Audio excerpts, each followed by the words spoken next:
I never imagined my life would take a turn like this. My name is Emily Harper, and what I'm about to share isn't just my story. It's a warning. On December 12, 2022, my life ended for 6 minutes. During those minutes, I wasn't just gone. I was somewhere else. What Jesus showed me in that time is so profound and urgent, I have no choice but to tell the world. It's a message that will shake you to your core. It was a rainy, pitch-black night, and I was driving home after an exhausting nursing shift at Riverside General Hospital. The road glistened with water, and my mind wandered to my husband and our 2 children, waiting for me at home.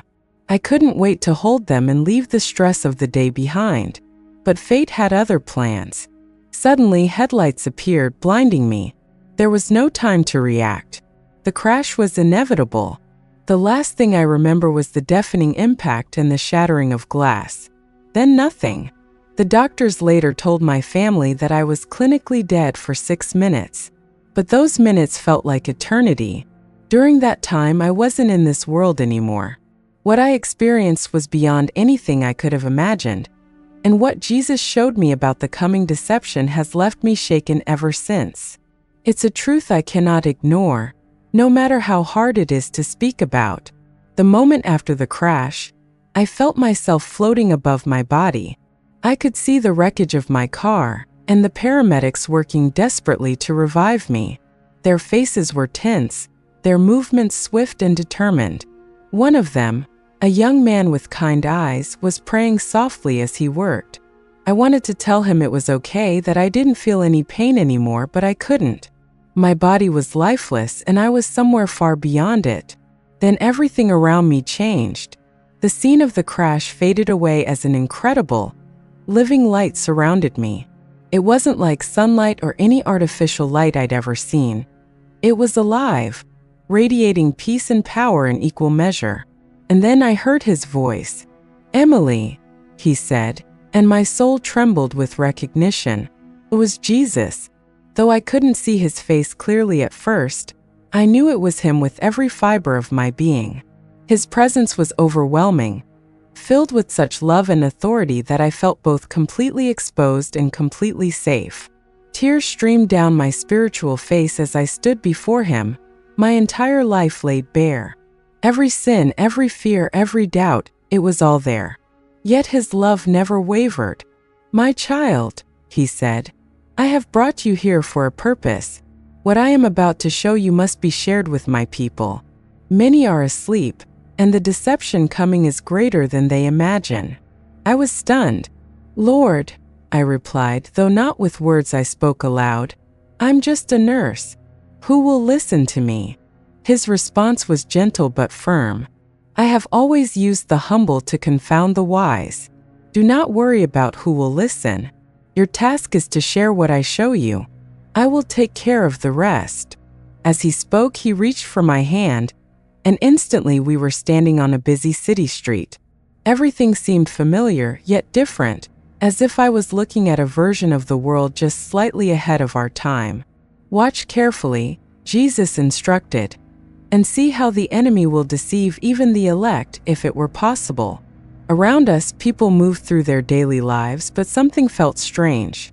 Technology was everywhere, seamlessly integrated into every aspect of life. I watched as a woman entered a coffee shop. She didn't take out a wallet or phone to pay. Instead, she simply waved her hand over a sensor, and the transaction was complete. A faint light glowed briefly under the skin of her hand. "Lord," I asked, "is this the mark of the beast?" "No," Jesus replied. "This is what comes before. Watch how the deception unfolds." The scene shifted, and I saw a timeline of how this technology had been gradually introduced to the world. It started innocently, tiny chips that replaced credit cards, keys, and medical records. Everyone embraced them, even Christians, viewing them as practical tools to simplify life. I saw church congregations eagerly adopting this technology, using it for digital Bibles, tithes, and event check-ins. No one questioned it because it didn't require worship or allegiance to anything. It was just a tool. Or so they thought. Notice, Jesus said, his voice filled with sadness. How the enemy introduces things that seem harmless, even helpful. Satan knows that sudden changes would alarm my people. Instead, he works gradually, like a serpent tightening its coils around its prey. The scene continued, showing how the technology advanced and became more embedded in daily life. These devices could monitor health, predict illnesses, and even regulate sleep and emotions through biochemical adjustments. Parents implanted them in their children, believing it was for their safety. Now we can always know where they are, they would say. We can protect them. Jesus looked at me with eyes full of love and sorrow. My child, he said, not all that glitters is gold. The enemy knows how to package his deceptions in beautiful wrapping. Lord, I asked, it's clear why this seems so appealing. How can we warn people about something that appears to do so much good? Jesus' eyes filled with deep sorrow. This is the power of the deception.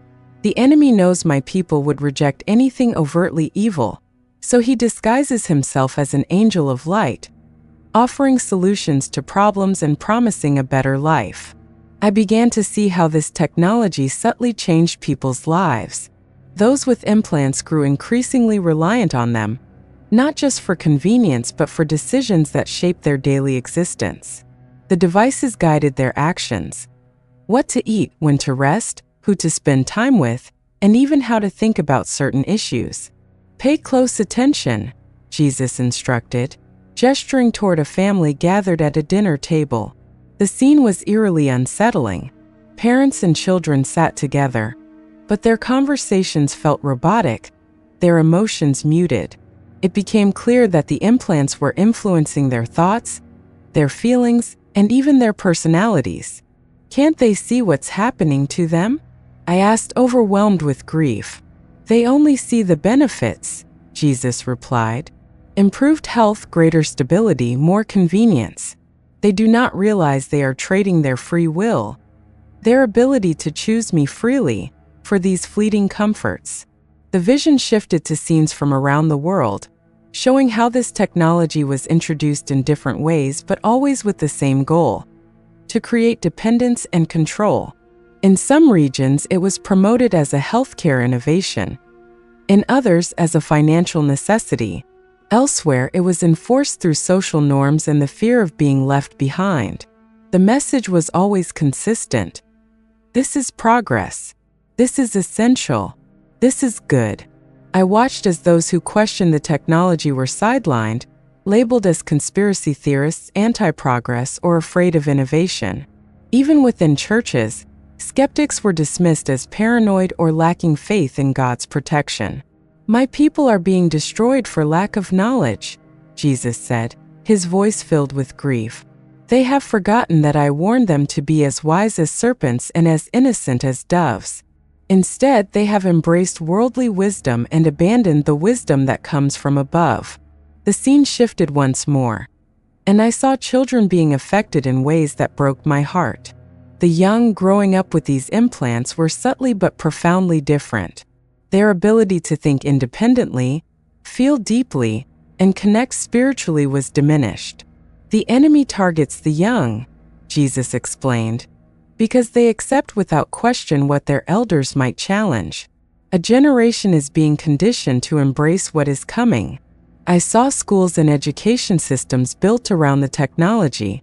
Children were taught that the implants were part of who they were, just as natural as any other part of their bodies. They were instructed to trust their devices above their instincts, above their parents' guidance, and ultimately above God's word. Lord, I whispered, my voice shaking, this is devastating. Why can't they see where this is leading? They are looking with physical eyes, not spiritual ones, Jesus answered. They see only the temporary benefits, not the spiritual cost. They see the immediate advantages, but are blind to the eternal consequences. Suddenly, the vision changed drastically. I saw chaos unfolding around the globe, banks failing, power grids collapsing, supply chains breaking. Fear and desperation consumed the masses as they cried out for solutions. Now watch closely, Jesus said, "for this is how the mark will be introduced." World leaders appeared on screens, offering a solution to the crisis. They announced that the existing technology everyone relied on would need to be upgraded to a new, more secure system. It was presented as an essential step to restore order and prevent future disasters. "Notice how it is framed," Jesus instructed. Media outlets championed the upgrade, portraying it as nothing more than an improved version of what people already used. Religious leaders went on air to assure their congregations that this was harmless technology, not the mark of the beast. They emphasized that it didn't require worship or allegiance to anyone. "Now," Jesus said, "let me show you what they cannot see." In an instant, I saw the spiritual realm superimposed over the physical. What I witnessed was horrifying. As people accepted the upgrade, a dark shadow entered their spirits. It wasn't immediately noticeable.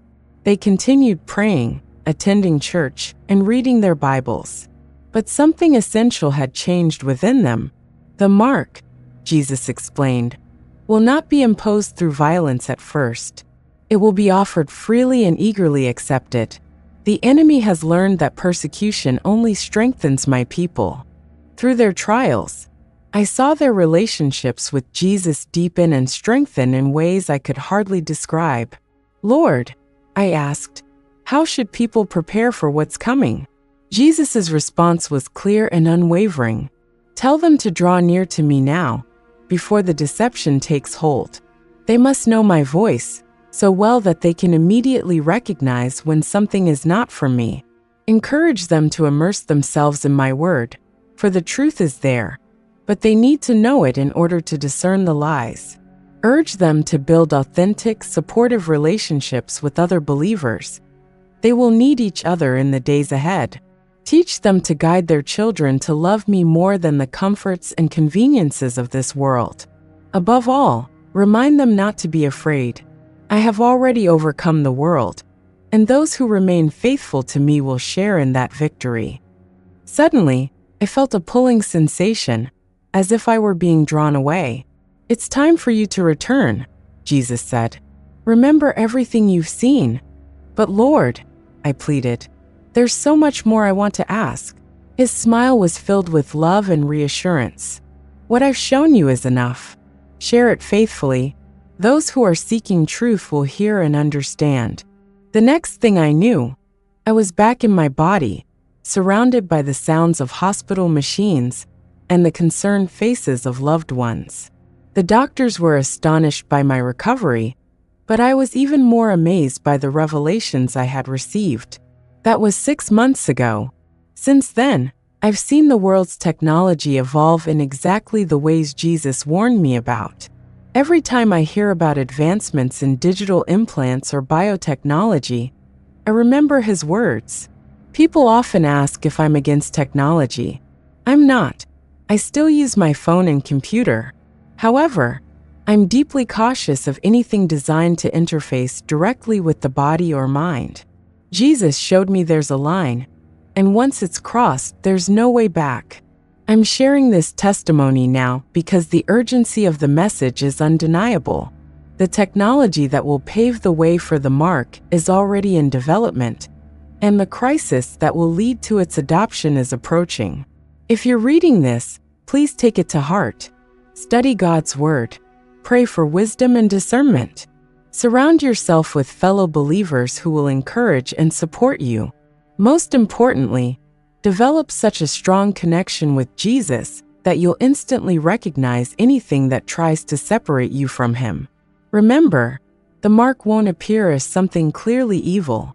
It will be presented as a solution, a promise of progress, a way to improve life.